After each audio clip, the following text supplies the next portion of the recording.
I made a little bit more progress today. This thing, I used that today. That's why I'm covered in baking soda. Didn't take the rust off, but I guess it took some shit off. Worked a little better on this thing. I didn't have one of these pan covers, or transmission cover. It goes on the bottom of the transmission. I didn't have one of these. This one was beat to fuck. I beat it back. It might not look like it, but I beat it back into shape. So I just got that sprayed with some primer. And what took the majority of the time was this oil pan. Now, I also used that baking soda blaster on this thing. You can see it's clean. It didn't take all the paint off everywhere, which was kind of a bummer, but whatever. I got this thing cleaned out. That's still loose. Got my oil pump packed with some lube. New oil pump gasket.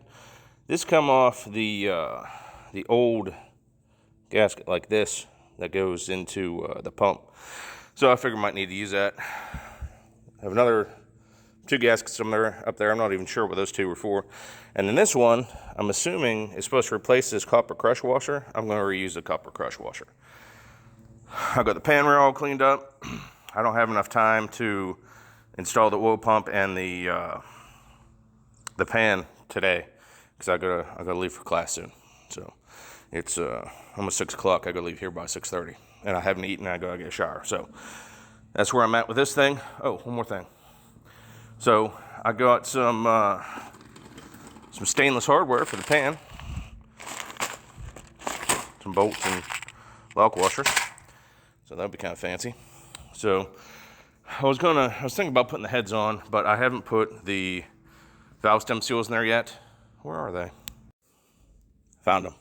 They're back here. So I got these valve stem seals. They're Viton. I'm hoping they fit in there because these old heads used to use umbrella seals, not good Viton seals. I'll show you what these look like in a minute. Hold on. Let's go get back over here. So there's no seals at all on this thing right now. No umbrella seals, no nothing. So I don't know if they deteriorated or what, but these are the Viton seals. So this valve stem spring compressor, it just didn't have enough ass to compress these and get the keepers out. So I ordered another one. I'm gonna put them valve stem seals on, and I can throw these heads on after I wipe them down in the deck again. So I didn't want to put the pan on first just in case I drop something in there, but fuck it, I'm gonna put the pan and pump and everything on there. Then I'll do these seals. I'll throw the heads on. I'll put the valley cover on. Then I'll probably toss some valve covers on just so I can clean this thing up and get it painted. I got some paint up the house for it. I didn't want to keep it down here when it's cold because I don't want it to go bad. But this thing came in clutch today, man. It's a non-aerosol sprayer. And I put some isopropyl alcohol in there instead of wasting 3 cans of fucking brake clean trying to clean that pan up. So that worked out pretty good, pretty clean. I mean, I could probably scrub that shit out of there, but I'm not going to. So, all right, that's it. I gotta get out of here. See you.